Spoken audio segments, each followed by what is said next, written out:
Hello students, welcome to Unacademy UP exam channel. आज के इस स्पेशल क्लास में मैं आपसे बात करने वाला हूं यूपी पीसीएस एग्जाम्स के लिए जरूरी किताबों के बारे में।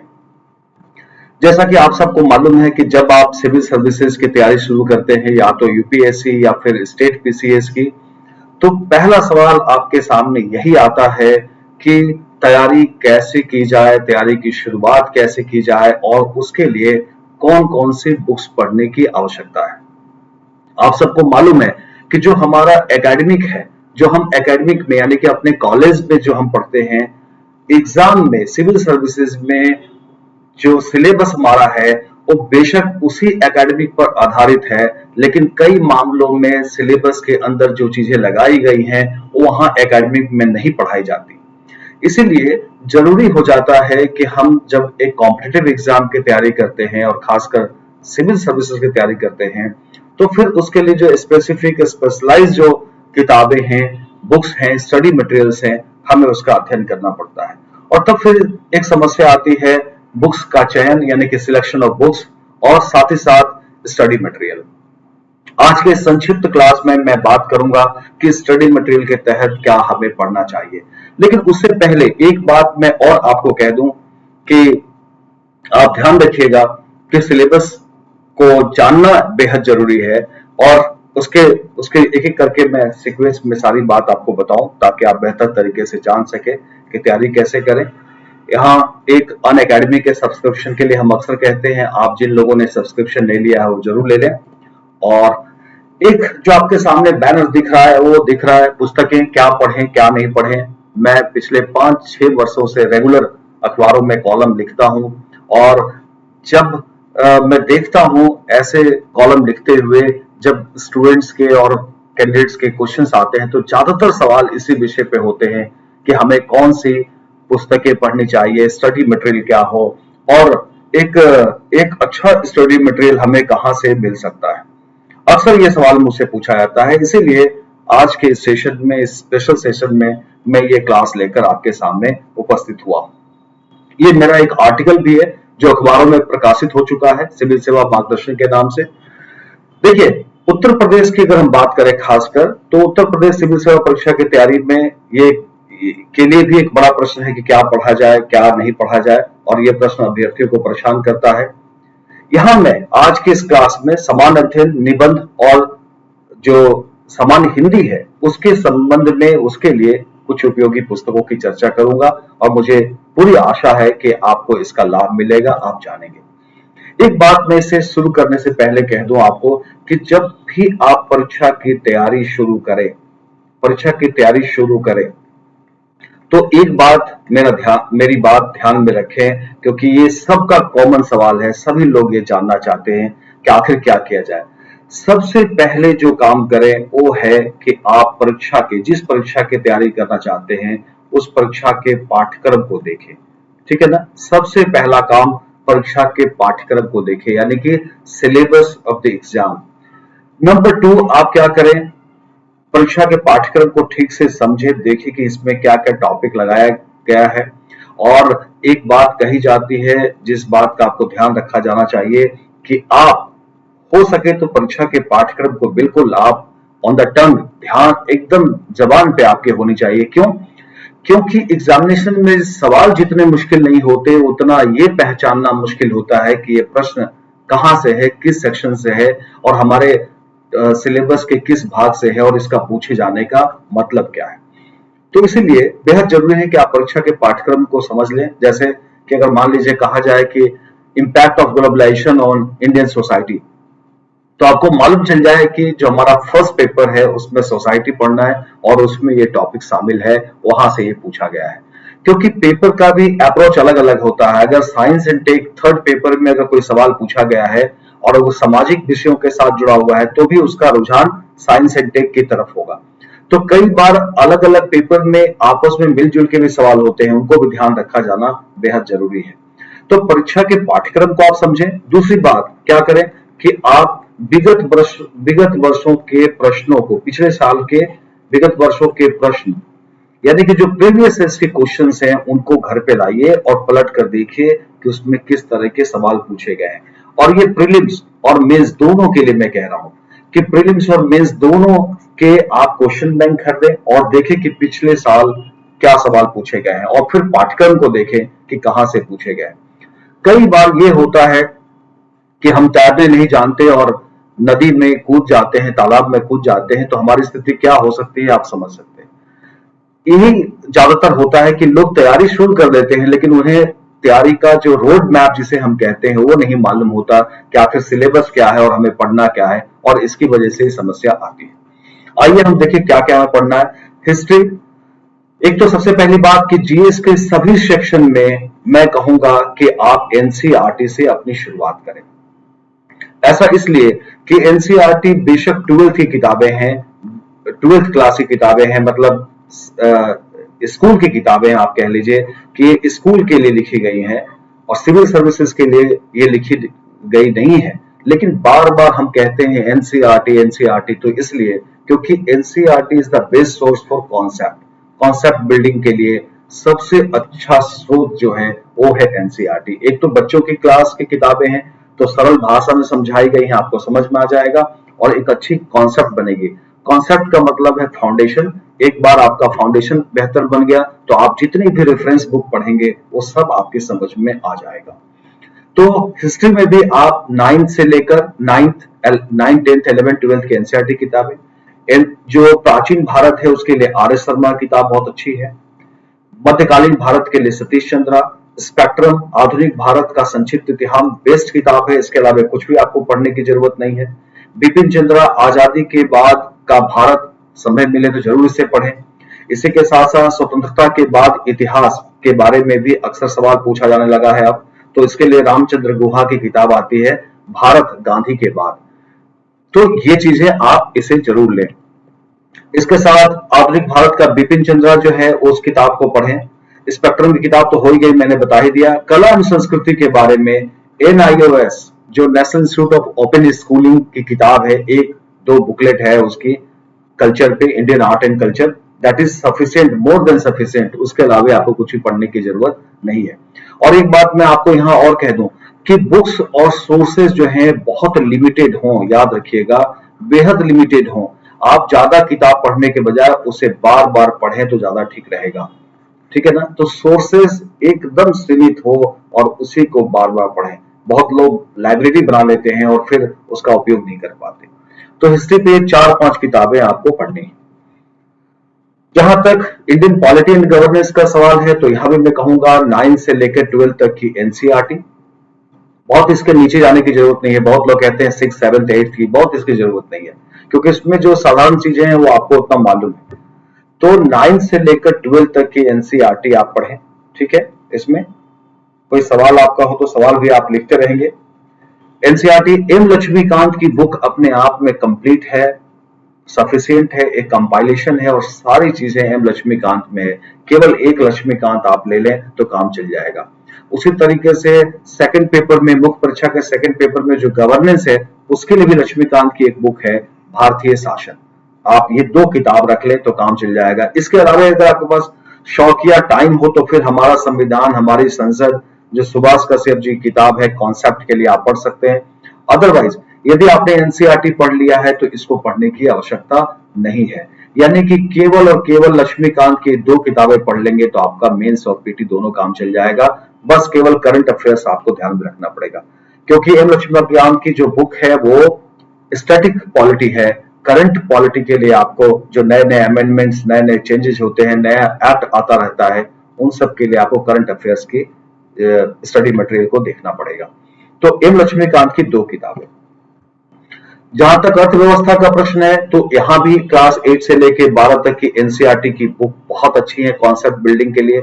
इसके अलावे रेफरेंस बुक के तौर पर टीएमएस से जो आती है किताब रमेश सिंह की, या फिर लाल एंड लाल की किताब आती है, लाल एंड लाल की किताब आती है, ये तो इनमें से कोई भी, लाल एंड लाल की किताब इलाहाबाद से प्रकाशित होती है, इनमें से आप कोई भी एक ले लेंगे तो आपका काम चल जाएगा। राजस्थान वगैरह से भी किताबें आती हैं कुछ अलग, लेकिन रमेश सिंह या लाल एंड लाल की किताब में से कोई भी एक आप ले लें, दोनों किताबें अच्छी हैं, उससे आपका काम चल जाएगा एनसीईआरटी। इसके अलावा प्रतियोगिता दर्पण का जो अतिरिक्तांक है अर्थव्यवस्था का, जो बजट के बाद हर साल आता है, उसे तो आपको लेना ही लेना है, उसके बगैर काम नहीं चल सकता। आर.के. पांडे क्या कह रहे हैं कि sir Hindi literature online class start करिए। हाँ करूंगा, जल्दी करूंगा आर.के. पांडे, घनश्याम विश्वकर्मा, ओके। और कोई आपको इससे डाउट हो तो आप लिखते रहिए। इसके अलावा भारत सरकार का जो आर्थिक सर्वेक्षण आता है और बजट, इसे जरूर देखें, लेकिन इसके लिए आर्थिक सर्वेक्षण पूरा लेने की जरूरत नहीं है, बल्कि कई सारी मैगजीन्स जो है उसका कॉन्साइज निकालती हैं, उसका ब्रीफ निकालती हैं। आप केवल उतना पढ़ लेंगे, आपका काम चल जाएगा। लेकिन अर्थव्यवस्था जो प्रतियोगिता दर्पण का अतिरिक्तांक है, उसे जरूर लें। सीमित संसाधन रखें, मैं फिर बार बार कह रहा हूं, इकोनॉमी पे भी इतना पर्याप्त है। इसके साथ भूगोल और पर्यावरण, इन्वायरमेंट इकोलॉजी पे एनसीईआरटी किताब बेस्ट है, और इसके साथ साथ महेश कुमार बर्नवाल की किताब मानी जाती है। मैं कहूंगा कि दोनों में से अगर एक पढ़ते हैं तो काम चल जाएगा, कोई भी एक, क्योंकि जो महेश बर्नवाल जी की किताब है, वो भी, महेश बर्नवाल जी मेरे अच्छे मित्र भी हैं, तो मैं उनकी तारीफ करूंगा, लेकिन महेश बर्नवाल की जो किताब है वो एनसीईआरटी बेस्ड ही है। तो आप या तो एनसीईआरटी लीजिए या महेश बर्नवाल, और महेश बर्नवाल जी की किताब बहुत कंपाइल है, बहुत अच्छी, एक जगह एक उन्होंने बहुत मेहनत करके कंपाइल किया है, तो महेश बर्नवाल जी की किताब सफिशिएंट है। विश्व भूगोल में डी.आर. खुल्लर की किताब बहुत अच्छी मानी जाती है, उसको आप ले लें। एक आपके पास एटलस होना चाहिए, ऑक्सफोर्ड का एटलस अच्छा है। पर्यावरण अध्ययन एक राजगोपालन की जो चलती है, संकट से इलाज तक, ये भी काफी पॉपुलर है, इसको आप देख सकते हैं। शंकर आईएएस का या किसी का अगर आपको नोट्स मिलता हो पर्यावरण और पारिस्थितिकी पे, ले सकते हैं। पर्यावरण मंत्रालय के कुछ करंट अफेयर्स के या तो मैगजीन से या उसके वेबसाइट पे जाके ले सकते हैं। हिंदू और इंडियन एक्सप्रेस की भी स्पेशल आती रहती है पर्यावरण पे। आजकल इन्वायरमेंट इकोलॉजी सबसे बर्निंग इशू है और ज्यादातर सवाल उस पर पूछे जाते हैं, तो याद रखिएगा उस पर जरूर काम करने की जरूरत है। आजकल भूगोल में ज्यादातर सवाल इन्वायरमेंट इकोलॉजी से पूछे जा रहे हैं, क्योंकि एक पूरे वर्ल्ड के लिए एक चैलेंज बन गया है इन्वायरमेंट इकोलॉजी। तो उस पर आप किताब देखें, इन सोर्सेज का इस्तेमाल करें। एटलस तो बिल्कुल रोड मैप की तरह आपके हाथ में होना चाहिए, क्योंकि जो लोकेशन है ज्योग्राफिकल या फिर पॉलिटिकल, जो भी इंफॉर्मेशन है, ये सारी आपको एटलस से मिलती है। इसलिए ज्योग्राफिकल ये के लिए ऑक्सफोर्ड स्कूल एटलस जरूर आप रखें। जहां तक विज्ञान और प्रौद्योगिकी का सवाल है, इसके लिए थोड़ी सी समस्या आती है, क्योंकि विज्ञान एवं प्रौद्योगिकी पे एनसीईआरटी तो बेस्ट है। शुरुआत तो आप एनसीईआरटी से करें, एनसीईआरटी को पढ़ें, लेकिन इसके बाद कोई स्पेशलाइज बुक नहीं मिलती। दूसरी बात कि इसमें प्रीलिम्स में जो है वो प्रीलिम्स में जनरल साइंस पूछा जाता है, जैसा कि आप सबको मालूम है, और मेंस में एप्लाइड साइंस एंड टेक्नोलॉजी को पूछा जाता है ना। यानी कि खासकर टेक्नोलॉजी वाले पक्ष को सभी से, ऐसा नहीं है, एग्रीकल्चर में भी, डिफेंस में भी और प्योर साइंस में भी टेक्नोलॉजी का जो पक्ष है उस पर ज्यादा सवाल पूछे जाते हैं। तो जनरल साइंस के लिए एनसीईआरटी बहुत अच्छी किताबें हैं, और एप्लाइड जो साइंस एंड टेक्नोलॉजी है, जो नई चीजें हो रही हैं सभी सेक्टर में, चाहे वो न्यूक्लियर एनर्जी हो, पावर एनर्जी हो, डिफेंस एनर्जी हो, जितने भी साइंस के सेक्टर हैं टेक्नोलॉजी के, कंप्यूटर साइंस में, उन सभी के लिए magazine is the best source. Magazine और करंट अफेयर्स की चीजें आपको देखनी पड़ेंगी। वैसे टीएमएच की एक किताब आती है, टाटा मैकग्रॉ हिल की किताब आती है, वो भी आप ले सकते हैं कि स्पेशलाइज बुक आती है जनरल साइंस पे, लेकिन यदि आपने एनसीईआरटी कर लिया है तो that is sufficient. Current affairs जैसे कि विज्ञान और प्रौद्योगिकी के क्षेत्र में क्या विकास हो रहा है, इसके इन विषयों से जुड़े सवालों की तैयारी के लिए समाचार पत्र या वेबसाइट का आप लाभ उठा सकते हैं। अब है एक नैतिकता और सत्यनिष्ठता, जो 4th पेपर लगा हुआ है, एथिक्स एंड इंटीग्रिटी।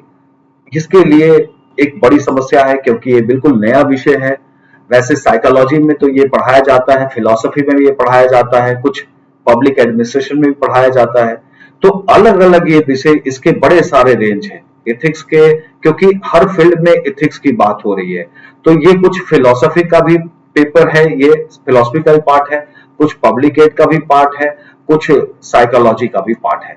तो आपको इसके लिए एक दो स्पेसिफिक किताबें बाजार में उपलब्ध हैं, उनका लाभ आपको लेना पड़ेगा। सबसे पहले इसके लिए एक एनसीईआरटी की जो मनोविज्ञान है उसको आप अच्छे से पढ़ें ताकि बुनियादी चीजों को जान पाए।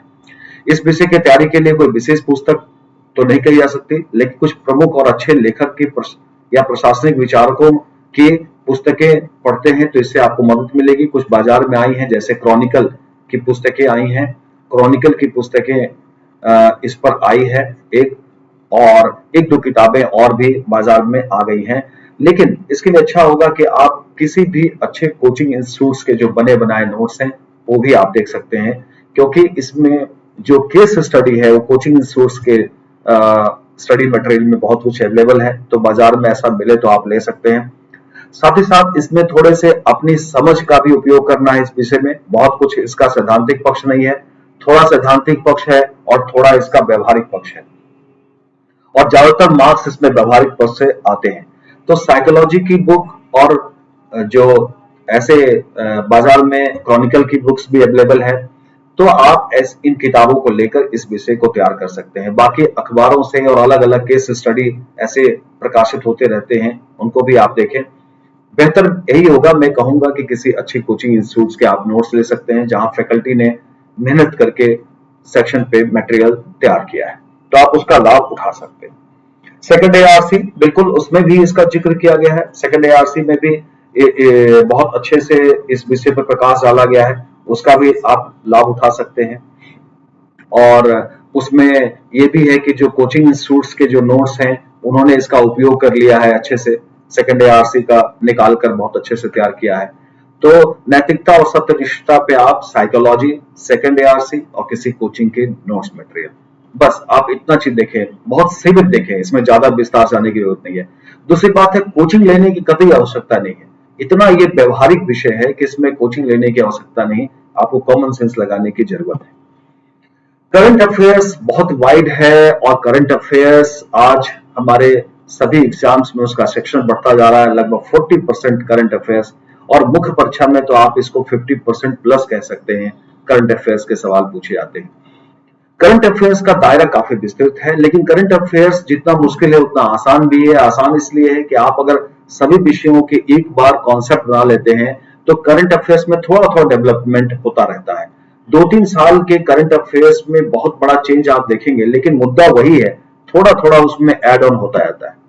तो इसीलिए करंट अफेयर्स के लिए सबसे बेहतर तरीका मैं कहूंगा कि आप रेगुलर न्यूज़पेपर पढ़ें, रेगुलर न्यूज़पेपर पढ़ें या टीवी न्यूज को आप देखते रहें, तो आप आसानी से उनको कोरिलेट कर सकते हैं। इसका महत्वपूर्ण भाग है प्रारंभिक परीक्षा और मुख्य परीक्षा दोनों में सर्वाधिक प्रश्न पूछे जा रहे हैं, और अब परीक्षा का पैटर्न तो एकदम बदला है और उसमें करंट अफेयर्स को ज्यादा महत्व दिया जा रहा है, आप सबको मालूम है। क्या लिख रहे हैं रंजिता, क्या लिख रहे हैं कि मयंक जी बुक नेम भी बता रहे हैं सर। मयंक कौन, क्या बता रहे हैं मयंक? मयंक बुक नेम बता दें सर। बुक नेम तो बता ही रहा हूं मैं सर। साइंस के लिए बुक, साइंस के लिए मैंने कहा कि टीएमएच और एनसीईआरटी, और फिर उसके बाद न्यूज़पेपर, ठीक है ना। करंट अफेयर्स के लिए आप अच्छी तैयारी के लिए कुछ समाचार पत्रों जैसे कि द हिंदू, दैनिक जागरण का राष्ट्रीय संस्करण, ये आप देखें। साथ ही साथ यदि आपको अंग्रेजी में समस्या आ रही है तो कई ऐसे वेबसाइट आज उपलब्ध हैं जो केवल करंट पे ही काम कर रहे हैं। मैं किसी का नाम नहीं लूंगा, आप उनको सर्च कर देखें, बहुत सारे अखबारों के भी हैं और कई कोचिंग इंस्टीट्यूट्स के भी हैं, आप उनका भी लाभ उठा सकते हैं क्योंकि वो डेली अपडेट करते रहते हैं। अखबार पढ़ने का जहां तक सवाल है, दैनिक जागरण का राष्ट्रीय संस्करण आप जरूर पढ़ें, और ये अगर बुक्स अवेलेबल ना हो तो आप क्या कर सकते हैं, आप ऑनलाइन भी पढ़ सकते हैं। लोकसभा और राज्यसभा के चैनल के जो डिबेट आते हैं वीडियो, वो सब जगह अवेलेबल हैं, यूट्यूब पे भी अवेलेबल हैं, उनको जरूर देखिए, उससे आपका कॉन्सेप्ट बनेगा। इसके अतिरिक्त बिजनेस स्टैंडर्ड वगैरह ये आप नहीं भी पढ़े तो चलेगा, हिंदी में आते हैं वैसे अब, लेकिन काम चल जाएगा आपका। अतिरिक्त स्रोत में मैं कहूंगा कि सूचना प्रसारण मंत्रालय द्वारा प्रत्येक वर्ष जो इंडिया प्रकाशित होता है, इस इंडिया भारत को तो जरूर ले आप, क्योंकि ये पूरे इंडिया को समझने के लिए एक कॉन्सेप्ट का काम करता है, और ऐसी बेसिक चीजें उसमें दी हुई होती हैं कि परीक्षा में उससे 2, 4, 5 प्रश्न होते ही होते हैं। इसलिए इंडिया आप जरूर ले। हाँ, ये भी हो सकता है कि आप हर साल ना खरीदें, आप एक साल जरूर खरीद लें और 1, 2, 3 साल उससे काम चल सकता है, आगे जो मैगजीन आती है, अगले साल आपने इंडिया नहीं लिया तो मैगजीन आती है, उस मैगजीन में अपडेट होता है, बहुत उसका हिस्सा नहीं चेंज होता, थोड़ा बहुत उसका हिस्सा चेंज होता है, तो आप उसमें इजिली आप कर सकते हैं। घनश्याम विश्वकर्मा कह रहे हैं सर साइंस की बुक बता दें। साइंस के लिए मैंने कहा घनश्याम कि एनसीईआरटी की बुक पढ़िए, टीएमएच की बुक एक साइंस पे है, प्लस आप मैगजीन, मंथली मैगजीन आप पढ़िए, ठीक है ना, मंथली मैगजीन आप पढ़िए, तो उससे आपका साइंस टेक का काम चल जाएगा। इसके अतिरिक्त योजना कुरुक्षेत्र तो बिल्कुल पढ़ना ही पढ़ना है, इसको आप बिल्कुल नहीं छोड़ सकते, इसके बिना आपका काम नहीं चल सकता। योजना कुरुक्षेत्र सरकार की योजना और जो उसके कार्यक्रम हैं, नीतियां हैं, उनकी बहुत व्यवस्थित और ऑथेंटिक जानकारी मिलती है, इसलिए इन दोनों को लेते रहें। कुरुक्षेत्र में कभी कभी स्पेशलाइज आता है, तो अगर आप जरूरत ना हो तो उनको छोड़ सकते हैं, अदरवाइज इनको रेगुलर लेते रहें। मैगजीन का जहां तक सवाल है तो मैं कहूंगा क्रॉनिकल मैगजीन बहुत अच्छी है। फ्रंटलाइन इंग्लिश पढ़ सकते हैं तो फ्रंटलाइन पढ़िए, क्रॉनिकल एक बहुत सिविल सर्विसेज के लिए अच्छी मैगजीन है, आप उनको देख सकते हैं। इसी तरीके से मैं जल्दी से बता दूं सामान्य हिंदी भी यूपीएससी यूपीपीसीएस में 150 मार्क्स का है और बेहद इंपॉर्टेंट है, इसका लोग इग्नोर करते हैं इसे, और निबंध, ये दोनों मिला के 150 का 300 का पेपर बनता है, और जो लोग इस पर फोकस करते हैं वो अच्छी रैंक ले आते हैं, उनका सिलेक्शन हो जाता है, क्योंकि कई बार मार्क्स जीएस में कॉमन हो जाते हैं, पेपर में कॉमन हो जाते हैं, लेकिन सामान्य हिंदी और निबंध में आप लीड ले सकते हैं।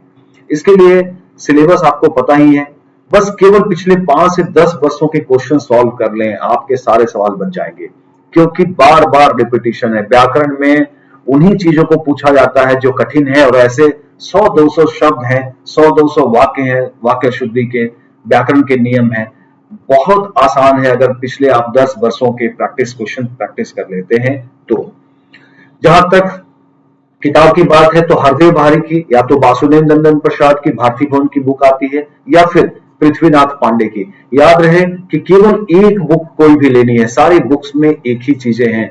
कई बार लोग 2-2, 3-3 बुक्स ले लेते हैं, बिल्कुल नहीं, केवल एक बुक लेना है।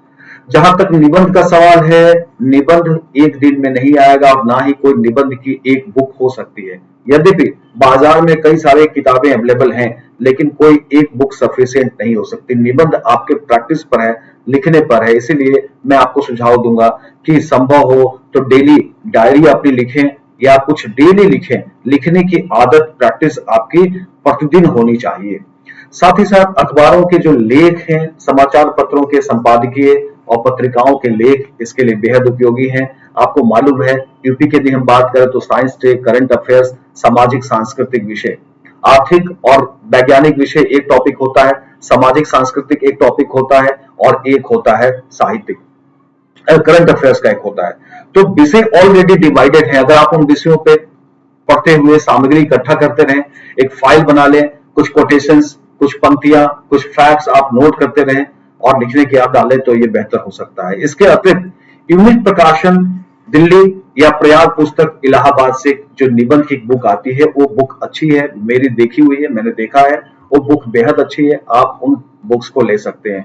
खासकर जो दिल्ली से इलाहाबाद यूनिक प्रकाशन से, दिल्ली की जो यूनिक प्रकाशन है चोपड़ा की बुक, वो आप ले सकते हैं, निबंध का बहुत अच्छे कलेक्शन उसमें है, उससे आपका काम चल सकता है।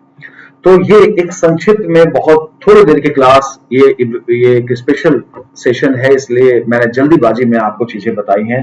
आप इन्हीं चीजों को ध्यान रखें। याद रखिएगा कि आपके पास एक सिलेबस हो, ध्यान रखें, एक सिलेबस हो, नंबर 1। नंबर 2, प्रीवियस ईयर्स के क्वेश्चन पेपर हो, पीटी और मेंस दोनों के लिए।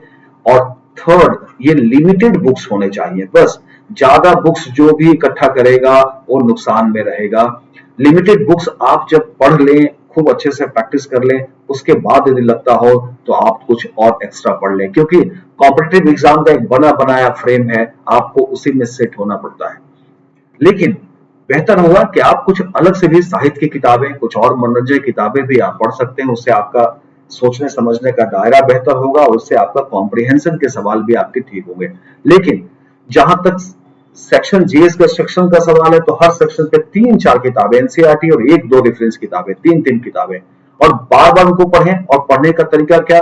पढ़ना और साथ ही साथ प्रैक्टिस करना, अभ्यास, ताकि आपको मालूम चले कि आप जो पढ़ रहे हैं वो कितना समझ रहे हैं। तो मैं अक्सर कहता हूं कि स्टडी 50% आपकी होनी चाहिए और प्रैक्टिस 50% होनी चाहिए। अगर उससे काम नहीं चलता है, इन बुक से सवाल नहीं बनता, तब फिर आप एक्स्ट्रा देखेंगे। लेकिन आप ध्यान रखिएगा कि जो सोर्सेज मैंने आपको बताई हैं वो उन सोर्सेज से आप क्वेश्चन सॉल्व कर सकते हैं। चलिए दैट्स ऑल, आज इतना ही एक संक्षिप्त सेशन है। फिर कभी आपसे बात होगी तो कुछ और सोर्सेज, कुछ और सवालों पर मैं चर्चा करूंगा।